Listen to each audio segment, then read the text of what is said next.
हमारा वीडियो को लाइक कीजिए और अपने दोस्तों को शेयर कीजिए और वीडियोस देखने के लिए इस चैनल को सब्सक्राइब कीजिए। Presented by Sonu Music.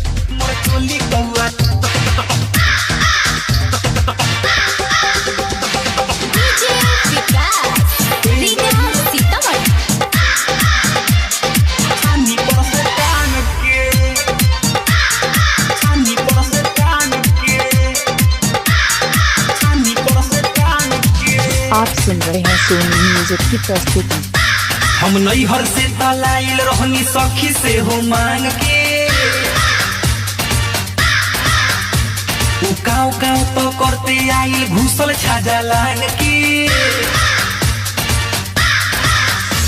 हम नैहर से तलाइल रहनी सखी से हो मांग के काव काव तो करते आइल घुसल छाजा लान के। मोर चोली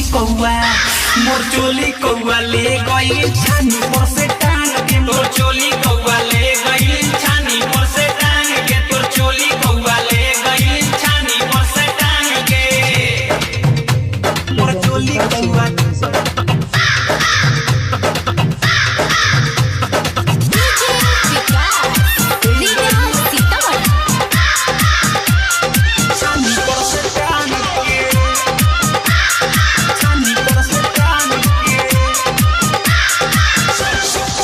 Presented by Sonu Music. आप सुन रहे हैं अमित पटेल की आवाज में। मन रहे अहू जाइल उ चुपे चोरी आइल जब लेके उड़ल चोली तबे हमके बुझाइल। ए सखी मन रहे अहू जाइल उ चुपे चोरी आइल जब लेके उड़ल चोली तबे हमके बुझाइल। सब घीच घाच के लमरइले बा कपड़ा लता भांग के रे दादा। सब घीच घाच के लमरइले बा कपड़ा लता धांग के। मोर चोली कौआ ले गइल छानी पर से टांग के। मोर चोली कौआ ले गइल छानी पर से टांग के।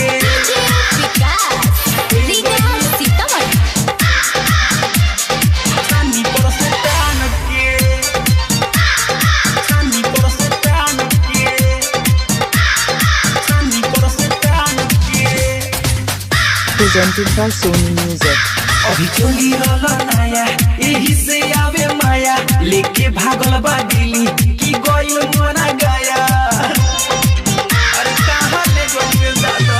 अभी चोली रहला नया एही से आवे माया लेके भागल बा दिल्ली की गइल मना गया। सैया तो घर में सुतल रहले खाके गोला भांग के। ए सखी सैया तो घर में सुतल रहले खाके गोला भांग के। मोर चोली कौआ ले गई छानी पर से टांग के। मोर चोली कौआ ले गई छानी पर से टांग के। हम नैहर से तलाइल रहनी सखी से हो मांग के काव काव तो करते आइल घुसल छाजा लांग के। हम नैहर से तलाइल रहनी सखी से हो मांग के काव काव तो करते आइल घुसल छाजा लांग के। मोर चोली कौआ ले गई छानी पर से टांग के। तोर चोली कौआ ले गई छानी पर से टांग के। तोर चोली कौआ ले गई छानी पर से टांग के। आप सुन रहे हैं सोनू म्यूजिक की प्रस्तुति।